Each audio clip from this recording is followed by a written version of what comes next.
They told her he took the money and ran. For 10 years, Violet Kensington believed the lie that turned her from a hopeful music student into the ruthless, cold-hearted CEO of the Kensington Empire.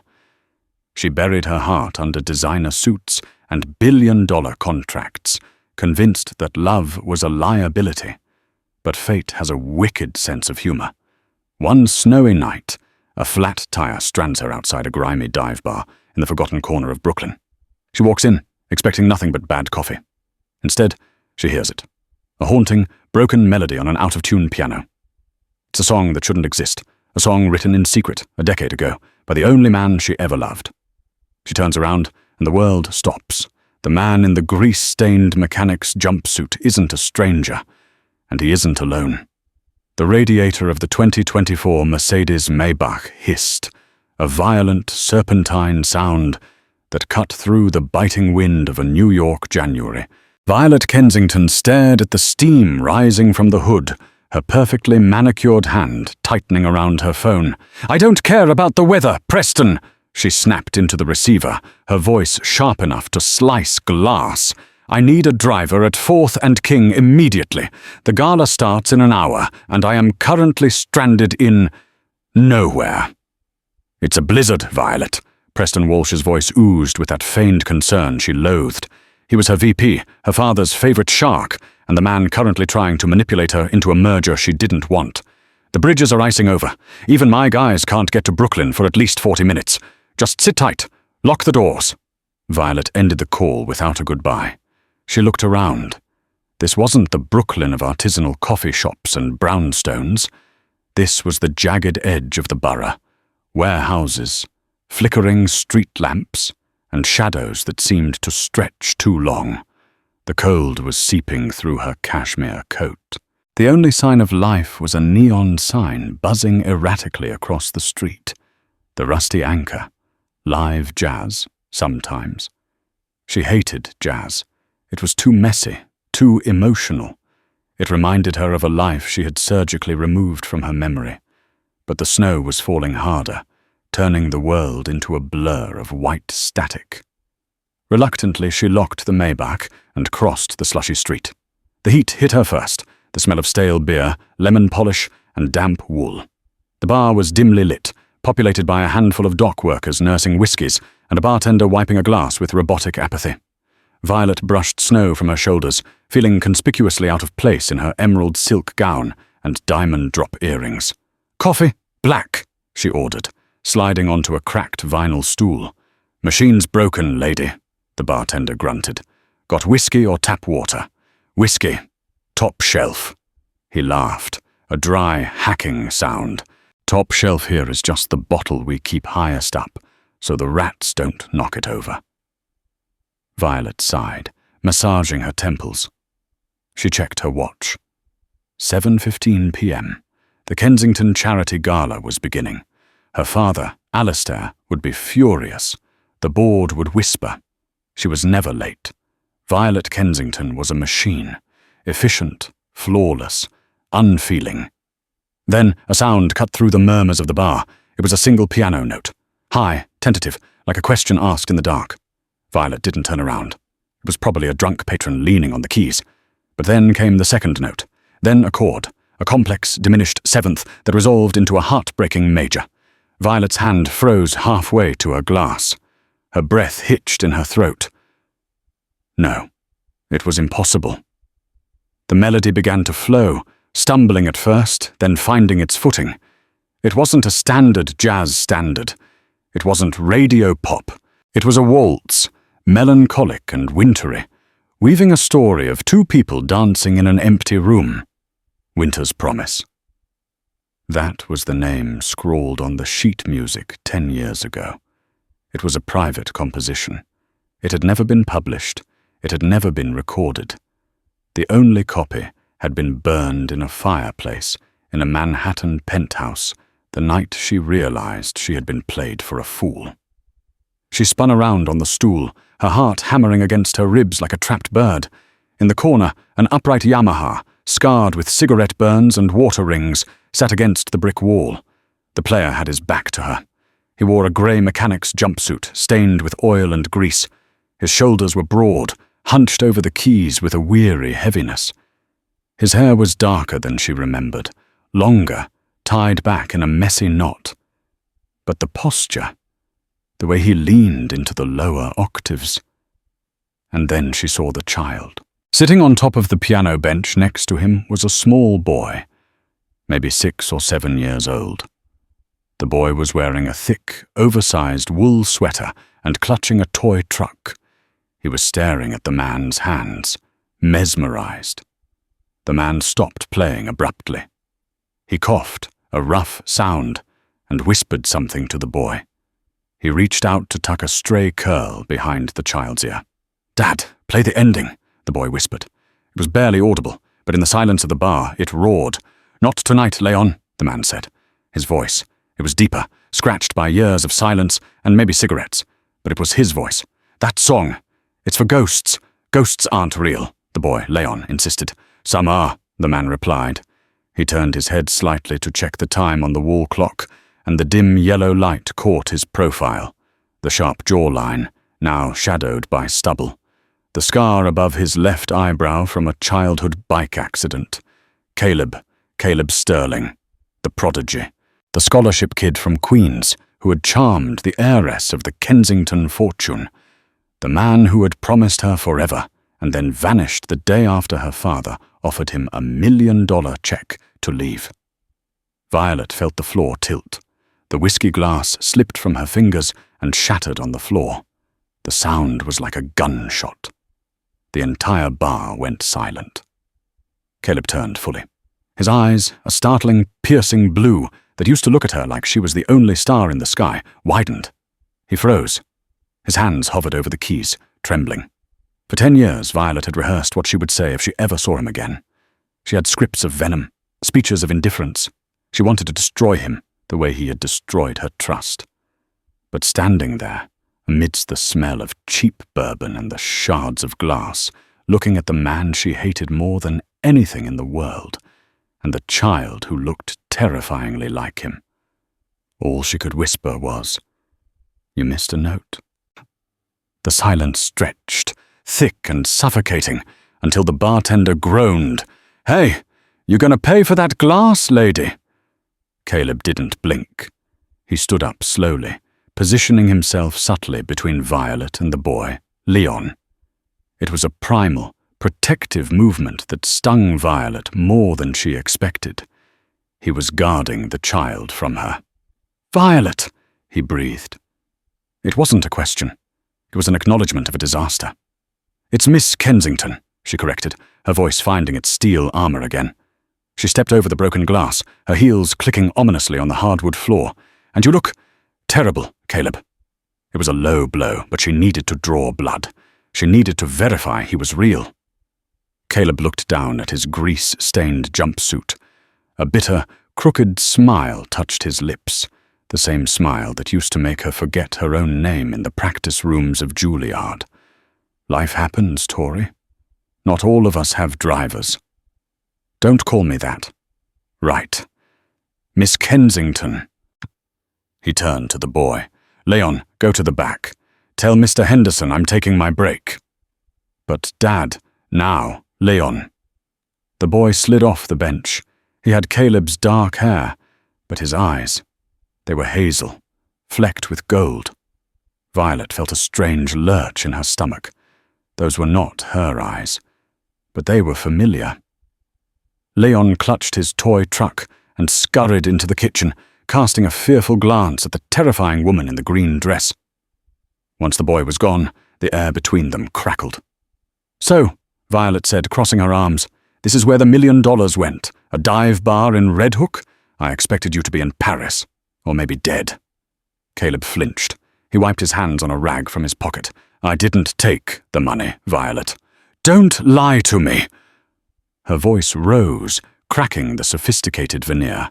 "My father showed me the wire transfer. He showed me the signed contract. You sold me out, Caleb. You sold us for seed money." "Is that what he told you?" Caleb stepped closer, his blue eyes darkening with a sudden, intense anger she hadn't seen before. "And you believed him? The man who thought music was a waste of capital?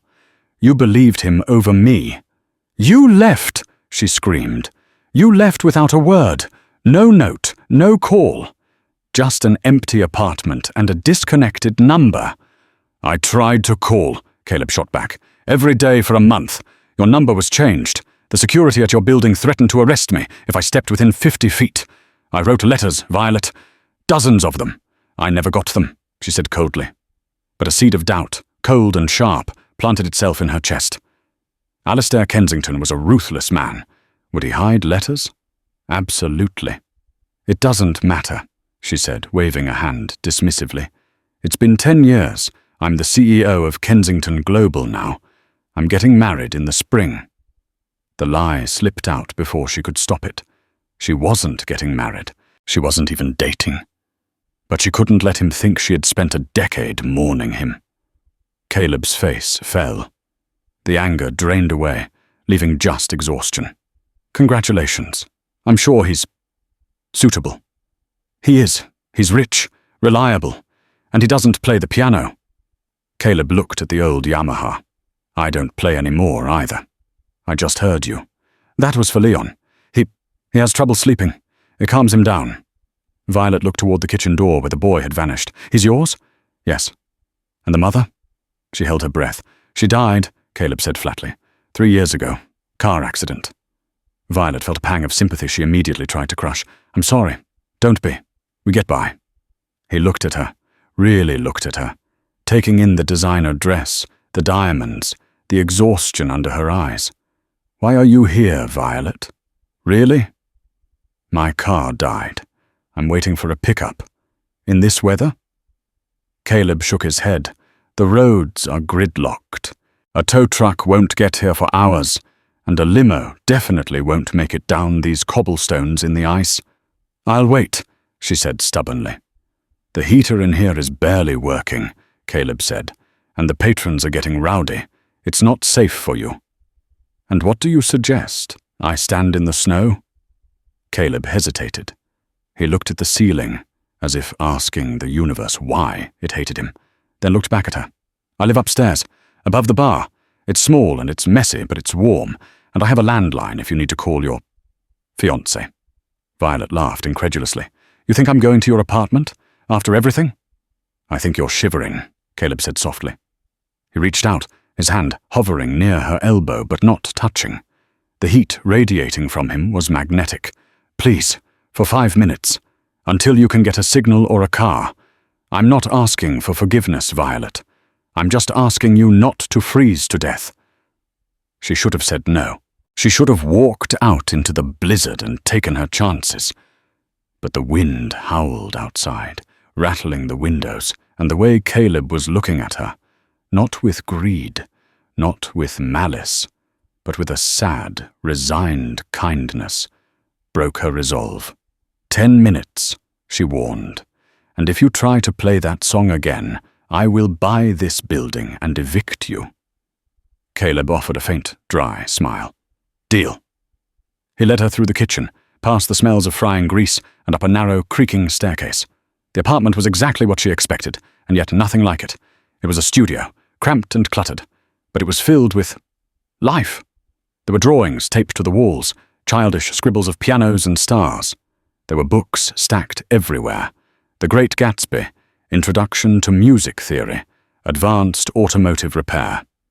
In the center of the room, dominated by the small space, was a digital keyboard. It was unplugged. "Sit," Caleb said, pointing to a worn-out armchair draped with a blanket. "I'll make tea. I don't have coffee." Violet sat, keeping her coat on. She watched him move around the tiny kitchenette. He moved with the same efficiency he used to have when conducting, but now it was applied to boiling water and finding clean mugs. "Where is the boy?" she asked. "Leon is in his room," Caleb pointed to a curtained-off alcove. "He's shy. He doesn't talk much to strangers. Actually, he doesn't talk much at all." "Why?" "Trauma," Caleb said briefly. "After his mum died, he went quiet. Music is the only thing that brings him out." Violet looked at the curtain. A strange compulsion took over her. She stood up and walked towards the keyboard. She ran a finger over the plastic keys. "You were the best, Caleb," she whispered. "Professor Girelli said you were the most natural talent he'd seen in 40 years. You were supposed to play Carnegie Hall." "I fix transmissions now," Caleb said from the stove. "It pays the rent." "Barely." "Why didn't you fight for it?" She turned to him, the anger flaring again. "If you didn't take the money, why did you stop playing?" Caleb set the kettle down. He walked over to her, stopping just inches away. The air in the room grew heavy, charged with the electricity of 10 years of unsaid words. "Because the music died when I lost you," he said. The honesty of it struck her like a physical blow. "I couldn't play. Every time I touched the keys, I saw your face. I heard your voice. I went to Europe, tried to play in small clubs, but I choked. Every single time.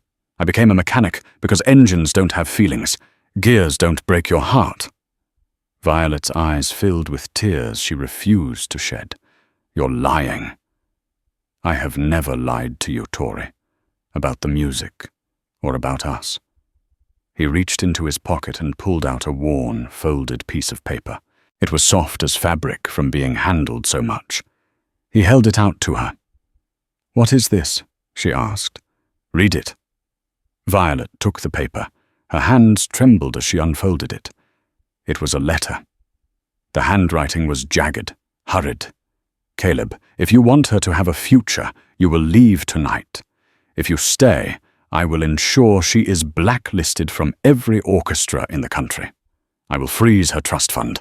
I will ruin her reputation before she even graduates. Take the check, or I destroy her life. The choice is yours. Alistair Kensington." Violet stared at the note. The date was the day he left. "He threatened you," she whispered. "He didn't pay you off. He blackmailed you." "I could handle being poor," Caleb said softly. "I couldn't handle you losing your dream because of me. So I took the fall.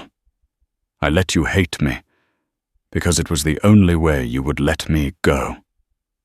Violet looked up at him, the tears finally spilling over. Everything she believed, the anger that had fueled her success, the ice around her heart, it was all based on a lie constructed by her father. "Caleb." She took a step forward. He didn't move away this time. His hand came up, tentatively to cup her cheek. His thumb brushed away a tear. "I never stopped," he whispered. "I never stopped loving you." Violet leaned into his touch, her eyes closing. For a moment, the CEO vanished. The mechanic vanished. They were just two kids in a practice room, hiding from the world. Then the curtain to the alcove rustled. Leon stepped out. He was holding a piece of paper. He walked straight up to Violet, ignoring his father's warning look. He held the paper up to her. Violet looked down. It was a drawing. It was a picture of a man playing a piano, and next to him a woman in a green dress. Above the woman, Leon had written one word in red crayon. Mom. Violet froze. She looked from the drawing to the boy, then to Caleb. Caleb's face had gone pale. He snatched the drawing from Leon's hand. "Leon, go back to bed." "Caleb!" Violet's voice was a whisper of pure horror and realization. She looked at the boy's age again. 7? Maybe 8? Wait. She and Caleb had been apart for 10 years. The math didn't work. Unless... "Caleb," she demanded, her voice shaking. "Who is his mother?" Caleb swallowed hard. He looked trapped. "I told you, she died." "What was her name?" Caleb looked at the floor. "Her name was Sarah." "Sarah?" Violet frowned. "I don't know a Sarah. She was... nobody. Just someone I met." Violet looked at Leon again. The boy was staring at her with an intensity that unnerved her. He reached out and touched the silk of her dress. Then he hummed. It was the melody. Winter's Promise. "He knows the song," Violet said. "He hears me play it," Caleb said quickly. Too quickly.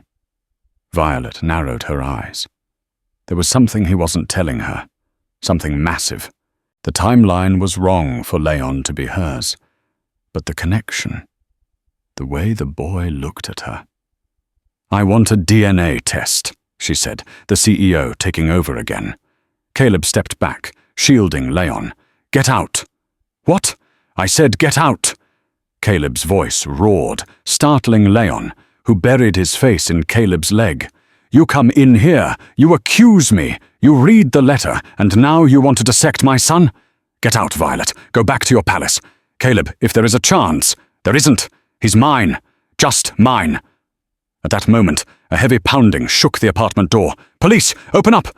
Caleb's eyes went wide with panic. He looked at the window, then at Violet. "Did you call them?" "No." The door splintered open. 3 officers in tactical gear stormed in, followed by a man in a long camel hair coat. Preston Walsh. Preston stepped into the tiny apartment, sneering at the poverty around him. He spotted Violet and sighed with dramatic relief. "Violet! Thank God! We tracked your phone!" He pointed a gloved finger at Caleb. "Arrest him." "What?" Violet stepped in front of Caleb. "Preston, stop! He didn't do anything." "Didn't do anything?" Preston pulled a tablet from his coat. "We just ran a background check on Caleb Sterling. Turns out there's a warrant for his arrest in Chicago. Grand larceny. And kidnapping." Violet spun to face Caleb. "Kidnapping?" Caleb's face was a mask of terror. He wasn't looking at the cops. He was holding Leon so tight the boy was whimpering. "It's not what you think," Caleb pleaded. His eyes locked on Violet's. "Tori, please don't let them take him." "Take the kid to child services," Preston ordered the officers. "No!" Caleb lunged, but an officer tackled him to the ground. The keyboard crashed over, keys scattering across the floor. "Leon!" Caleb screamed as another officer grabbed the screaming boy. "Stop it!" Violet commanded, grabbing Preston's arm. "Preston, call them off. That is a friend."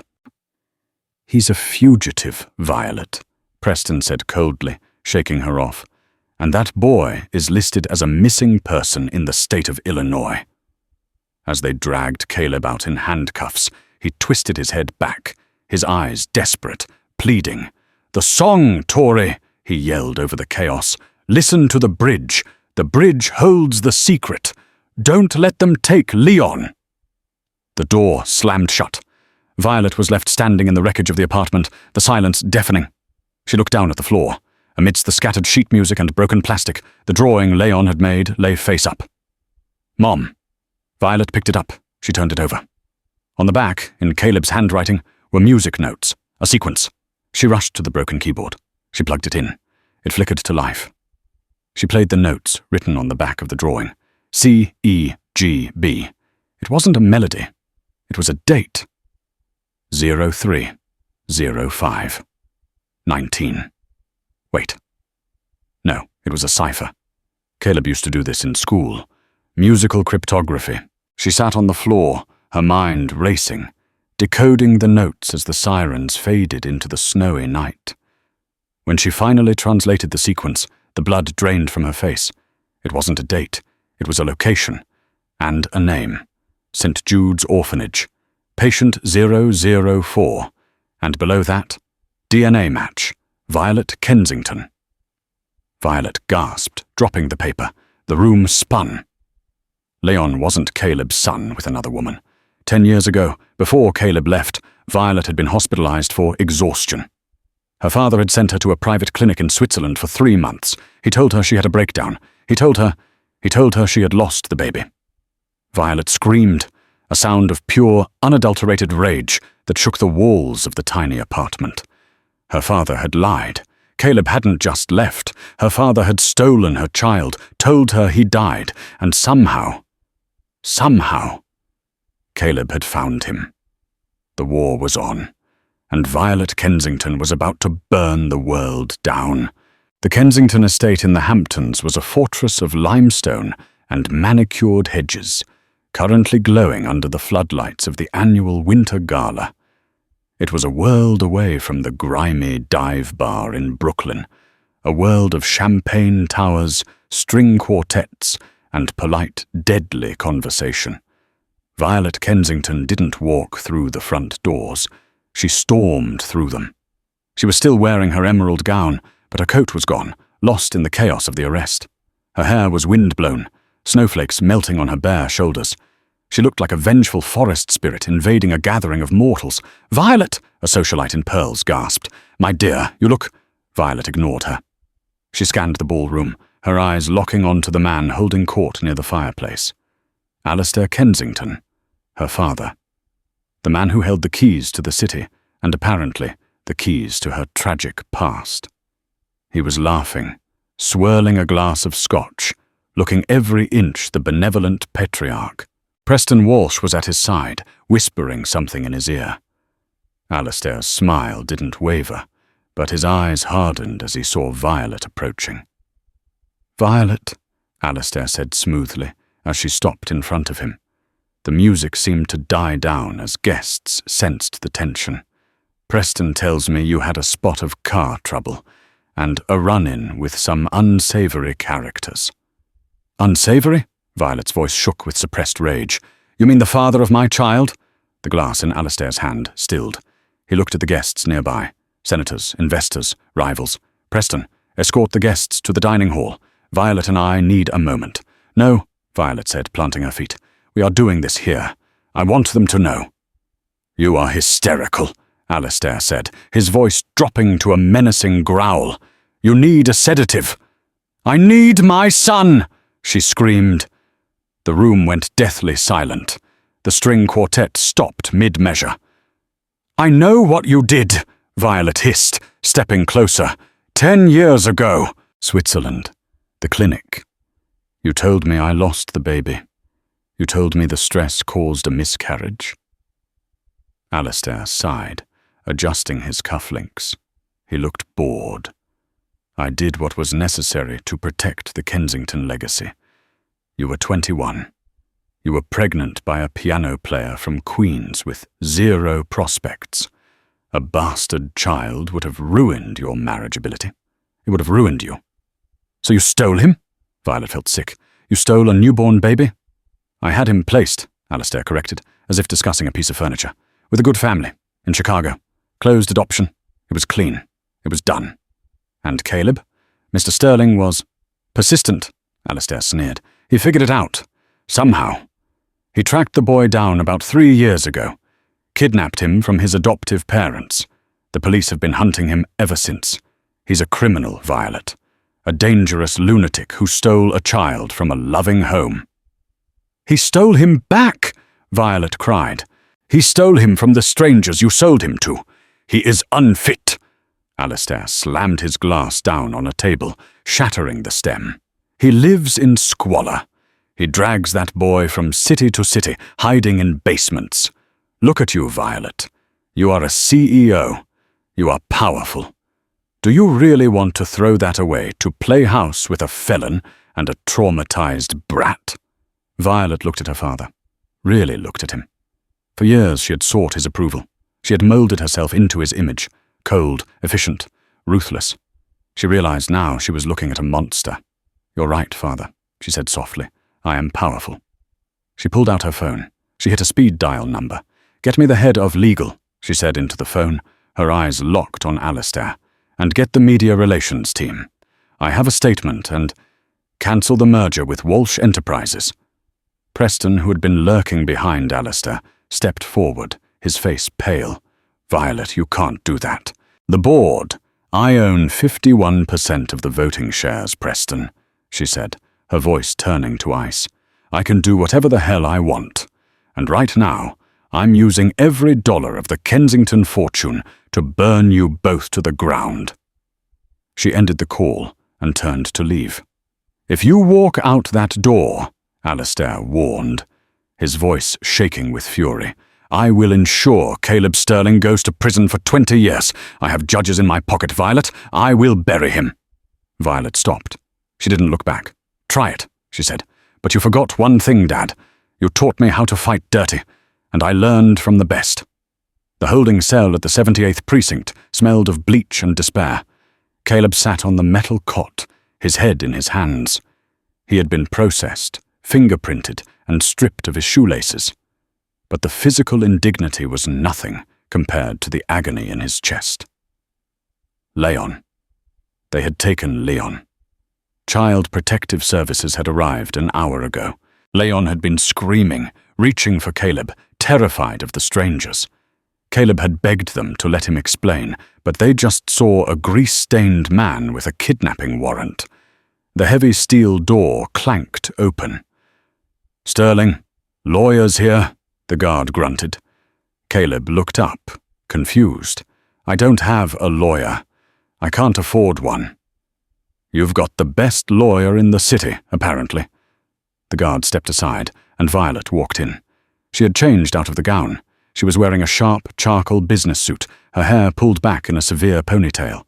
She carried a briefcase and an aura of absolute authority. But when the door closed and they were alone, the mask crumbled. She rushed to the bars. "Caleb!" He stood up, approaching the bars hesitantly. "Violet, what are you doing here?" "I'm getting you out." "You can't. The warrant is real. I did take him." "Tell me," she demanded, gripping the cold steel bars. "Tell me everything. Start from Switzerland." Caleb sighed, leaning his forehead against the bars, close enough that she could feel his breath. "I knew you didn't just lose the baby," Caleb whispered. "I felt it. When you stopped answering my letters, I went to the hospital records. I bribed a nurse. She told me there was a live birth. A boy." Violet closed her eyes, tears leaking out. "God!" "I spent 7 years looking for him, Tori. 7 years. I tracked the agency Alistair used. It was a shady underground network. They placed him with a couple in Chicago. The Millers. Were they good to him?" Violet asked, dreading the answer. Caleb's jaw tightened. "They were paid to take him. They didn't want a son. They wanted the check your father sent every month. I found them 3 years ago. I watched the house. I saw them lock him in the basement, Tori. I saw them leave him there for days while they went on vacation." Violet gasped, her hand flying to her mouth. "I couldn't leave him," Caleb said, his voice breaking. "I broke in that night. I took him. He didn't even know his own name. They called him Boy. I named him Leon, after your grandfather, the one who gave you your first piano." Violet reached through the bars, her hand cupping Caleb's face. "You saved him." "I became a fugitive," Caleb said. "We've been running ever since. I taught him music because it was the only way to connect with him. He was mute for the first 6 months. The first time he spoke, he asked if the piano was magic." "It is," Violet whispered. "It brought me back to you." "Tori, listen to me," Caleb said urgently, gripping her wrist. "You need to forget about me. You need to get Leon. Alistair will try to get custody. He'll put him back in the system, or worse. He'll send him to some boarding school in Europe to hide his mistake. You have to claim him." "I'm not leaving you in here," she said fiercely. "You have to. I'm a kidnapper in the eyes of the law. I have no rights. But you are his mother. You have the DNA proof. Go get our son." "Our son," she repeated, the words tasting like hope. "Miss Kensington?" The door opened. A man in a tailored suit stepped in. It was Arthur Pendleton, the most vicious defense attorney in New York, a man who usually cost $5,000 an hour. "I've arranged for bail," Arthur said, checking his watch. "The judge was persuaded, given the extenuating circumstances and Miss Kensington's guarantee." Caleb looked at Violet, stunned. "Bail? For kidnapping? Kidnapping implies you took him from a legal guardian," Arthur said dryly. "Miss Kensington is prepared to testify that the adoption was fraudulent, coerced by her father. If the adoption is void, you didn't kidnap a stranger's child. You rescued your own son from an illegal situation." "Can we prove that?" Caleb asked. "We don't need to prove it today," Violet said, her eyes flashing with a dangerous light. "We just need to create enough doubt to get you out of this cell. Because right now, CPS is transferring Leon to a temporary foster home." "Where?" Caleb asked, panic rising again. "Not a home," Arthur corrected, looking at his file. "A facility. St. Agnes Home for Boys." Caleb went pale. No, not there." "What is it?" Violet asked. "I know that place," Caleb said. "It's run by the city, but it's funded by the Kensington Foundation. Alistair controls it. If Leon goes in there, we'll never see him again. He'll make him disappear." Violet turned to the lawyer. "Get him out, now." "I need 20 minutes to process the paperwork," Arthur said. "You have 10, Violet snapped. She turned back to Caleb. "I'm going to St. Agnes. I'm going to get Leon." "Tori, be careful," Caleb said, reaching for her hand through the bars. "Your father is cornered. He's dangerous." Violet squeezed his hand, her diamond ring pressing against his rough, oil-stained fingers. "He stole 10 years of my life," she said. "He stole my happiness. He stole you. I'm not scared of him, Caleb. I'm going to take back what's mine." She turned and marched out of the cell block, her heels clicking like the ticking of a bomb. Caleb watched her go, his heart pounding. The girl who used to cry over a missed note was gone. In her place was a woman who looked ready to tear the world apart to put her family back together. And for the first time in 10 years, Caleb Sterling allowed himself to believe in the future. St. Agnes Home for Boys was a grim, violet structure on the outskirts of the city, surrounded by a wrought-iron fence that looked more like a cage than a boundary. The snow had turned to a freezing sleet, coating the gargoyles above the entrance in ice. Violet's Maybach screeched to a halt at the security gate. She didn't wait for the driver. She kicked the door open and marched to the guard booth. "Open it," she commanded. The guard, a burly man with a bored expression, pointed to a clipboard. "Visitation hours are over, lady. Come back tomorrow." "I am Violet Kensington. My family built this building. If you don't open this gate in 3 seconds, I will have this entire guard shack bulldozed with you inside." The guard hesitated, looking at the fury in her eyes. He recognized the name. He pressed the buzzer. The heavy iron gates groaned open. Violet stormed up the front steps, her heels cracking against the ice. Inside, the lobby was silent, smelling of floor wax and boiled cabbage. A severe-looking woman in a grey suit sat behind the reception desk. "Director Halloway." "Miss Kensington," Halloway said, not looking surprised. "Your father called. He said you might be distraught." "Where is my son?" Violet slammed her hands on the desk. "Where is Leon?" "The child brought in by CPS. He is being processed," Halloway said calmly, adjusting her glasses. "He is currently in isolation for behavioral evaluation. He was quite feral." "He is terrified," Violet shouted. "Take me to him." "I'm afraid that's impossible. Mr. Kensington has exercised his power of attorney over the Foundation's admissions. He has deemed you unstable. No visitors allowed until a psychiatric evaluation is performed." Violet laughed, a cold, sharp sound. "He thinks he can lock me out? I own the building, Halloway. Actually, the trust owns it, and your father controls the trust." Violet pulled out her phone. She wasn't calling a lawyer this time. She was calling the one thing her father feared more than the law, the public. She hit the Go Live button on her social media app. She had 2 million followers, business admirers, fashion enthusiasts, and investors. "Miss Kensington, you cannot record in here." Halloway stood up, alarmed. Violet held the phone up, capturing the gloomy lobby and the director's panicked face. "My name is Violet Kensington," she spoke clearly into the camera. "I am standing inside St. Agnes Home for Boys. My father, Alistair Kensington, has kidnapped my son. He told me my baby died 10 years ago. Today I found him, and now they are hiding him behind these walls." She turned the camera to Halloway. "This woman is refusing to let a mother see her child. Share this. If you have ever loved anyone, share this." Within seconds, the viewer count skyrocketed. Comments flooded in. "Kidnapped? The CEO? Is this real? Open the door," Violet whispered to Halloway, the camera still rolling. "Or you will be the face of child trafficking on the morning news." Halloway went pale. She looked at the phone, then at the door leading to the dorms. The pressure was too much. "Room 4B, she muttered, defeated. "Down the hall." Violet ended the stream and ran. She sprinted down the linoleum corridor, ignoring the startled staff. She reached room 4B and threw the door open. It was a small, sterile room with a single barred window. Sitting on the bed, knees pulled to his chest, was Leon. He was rocking back and forth, humming, a low, desperate sound. Winter's Promise. "Leon," Violet whispered. The boy stopped rocking. He looked up. His eyes were red and swollen. When he saw her, he didn't smile. He flinched, pressing himself against the wall.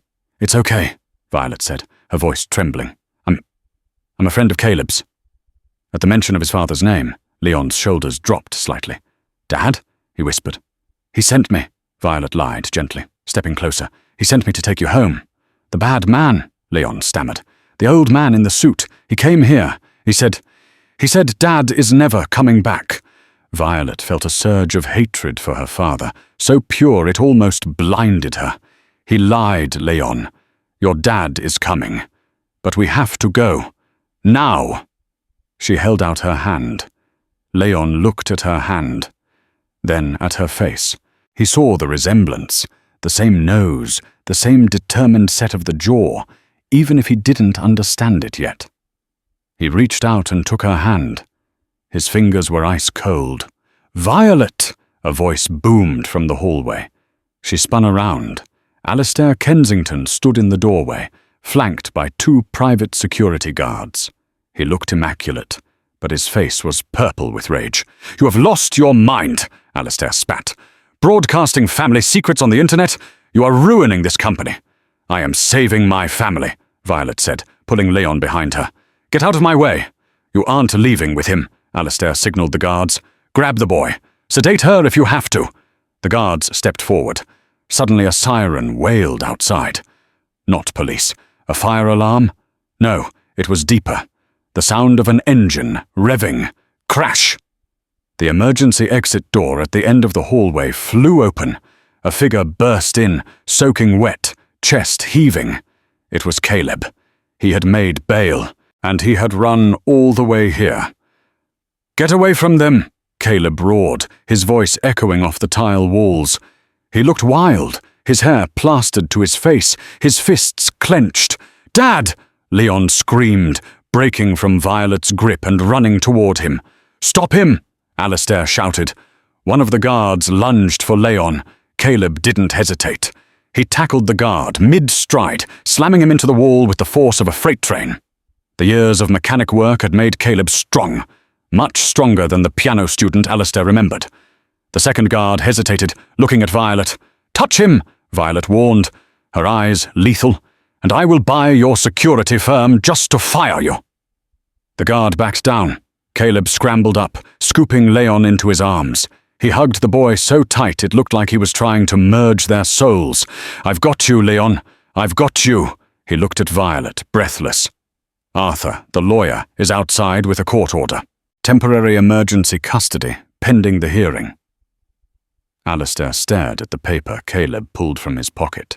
He looked at Violet, then at the camera phone she was holding up again. He realized he had lost the battle of public opinion. "This isn't over," Alistair hissed, smoothing his suit jacket. "I will see you in court, Mr. Sterling, and I will expose every mistake you've ever made." "Bring it on," Caleb said, holding his son. The Superior Court of New York was packed. The piano CEO case had captured the nation. The story of the billionaire heiress, the mechanic, and the secret child was too sensational to ignore. On one side sat Alistair Kensington and a team of 5 lawyers. They looked like a row of vultures. On the other side sat Violet, Caleb, and Arthur Pendleton. Leon was in a private room with a court-appointed therapist. The trial had been grueling. For 3 days, Alistair's team had torn Caleb apart. They brought up his unpaid parking tickets, his nomadic lifestyle, the kidnapping of Leon from the Millers. They painted him as an unstable drifter who stole a child to extort the Kensington fortune. "Mr. Sterling," Alistair's lead attorney sneered on the 4th day, "is it not true that you lived in a van for 6 months with the child? No running water? No schooling?" "We were hiding. Caleb said calmly from the stand, "and I homeschooled him. He knows how to read music and do multiplication. That's more than he learned locked in the miller's basement." "Objection!" the lawyer shouted. "Hearsay." "Sustained," Judge Holloway, no relation to the director, sighed. "Stick to the facts, Mr. Sterling." It wasn't looking good. Technically, Caleb had broken the law. The moral argument was strong, but the legal one was weak. They needed something undeniable. Then it was Violet's turn to take the stand. She sat in the witness box, looking out at the gallery. She saw her father, staring at her with cold disappointment. "Miss Kensington," Arthur asked gently, "why did you not seek out your son 10 years ago?" "Because I was told he was dead," Violet said, her voice clear and steady. "My father showed me a death certificate. He showed me a tiny urn." A gasp went through the courtroom. "And why do you believe your father is unfit to have any contact with Leon now?" Violet looked at Alistair. "Because a man who would kill his daughter's spirit to save her stock price does not deserve to be a grandfather. He doesn't love Leon. He wants to hide him because Leon is proof of his lie." "Miss Kensington," the opposing lawyer stood up, "this is all very emotional, but do you have proof? Physical proof that your father knowingly deceived you? Perhaps it was a mistake by the clinic." Violet hesitated. She didn't have the clinic documents. Alistair had shredded them years ago. "I have proof," a voice called out from the back of the courtroom. Heads turned. It was Preston Walsh. The slimy VP of Kensington Global stood at the doors, holding a cardboard box. He looked disheveled, sweating.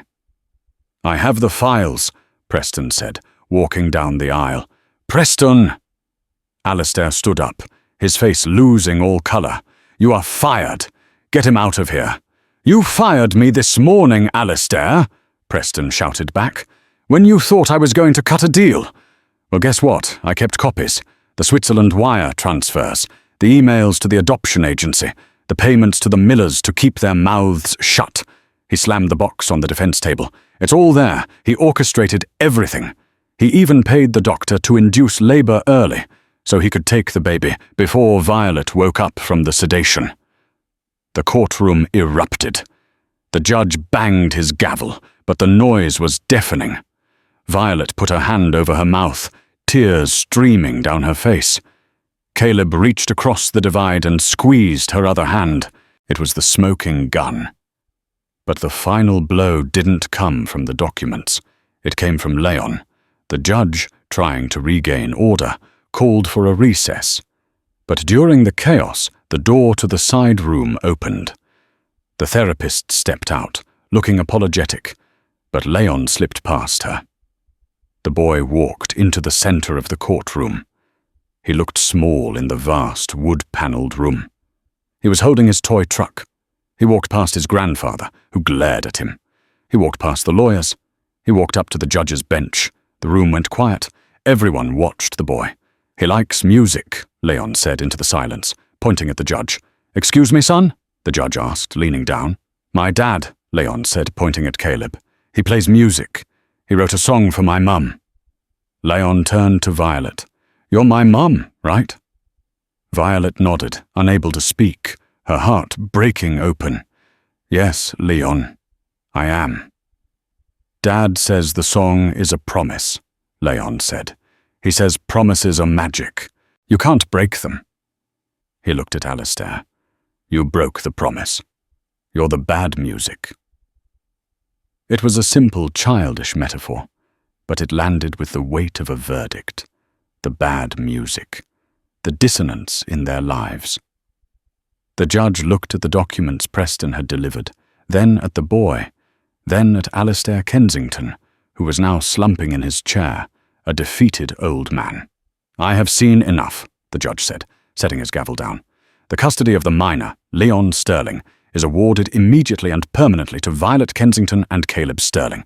Furthermore, I am ordering the district attorney to open an investigation into Alistair Kensington for fraud, kidnapping, and human trafficking." The gavel banged. The sound rang out like the final chord of a masterpiece. Violet leapt from the stand. Caleb jumped the railing. They met in the middle of the courtroom, collapsing into each other, with Leon sandwiched between them. For the first time in 10 years, the silence was gone. 1 year later, the snow was falling again in New York City. But this time Violet Kensington wasn't stranded in a blizzard. She was standing center stage at Carnegie Hall. The hall was packed to the rafters. The elite of New York were there, but so were mechanics from Red Hook, staff from the orphanage, and everyday people who had followed the piano CEO saga in the news. Violet adjusted the microphone. She wore a dress of midnight blue, not armor this time, but a celebration. "Thank you all for coming," she said, her voice radiating a warmth that had been missing for a decade.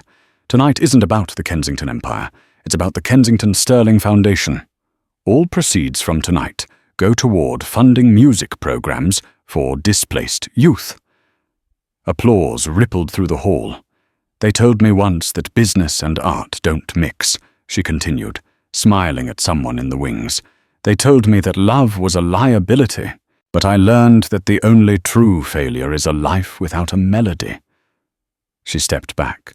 The lights dimmed, leaving a single spotlight on the grand Steinway piano in the center of the stage. Caleb Sterling walked out. He wasn't wearing a grease-stained jumpsuit. He was wearing a tuxedo that fit him perfectly. He looked healthy, the shadows under his eyes replaced by a quiet contentment.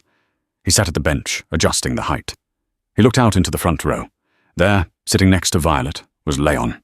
The boy was 8 now, holding a small conductor's baton, grinning ear to ear. Caleb nodded to his son. Then he placed his hands on the keys. He didn't play a classical concerto. He didn't play a jazz standard. He played Winter's Promise. The melody that had once drifted through a grimy bar in Brooklyn now soared to the gold-leafed ceiling of Carnegie Hall. It was no longer a song of heartbreak. It was richer now, deeper. The bridge, the part he had shouted about as the police dragged him away, swelled with a complex, triumphant harmony that spoke of reunion and survival. As he played, Violet reached over and held Leon's hand. She closed her eyes, letting the music wash over her. She remembered the broken glass in the bar, the cold jail cell, the fear in Leon's eyes at the orphanage. It all seemed like a nightmare from another life. Alistair Kensington was currently serving a 10-year sentence for fraud and custodial interference. The Kensington board had been purged. The Empire was different now, kinder, more human. The song reached its climax, a cascading run of notes that sounded like falling snow turning into starlight.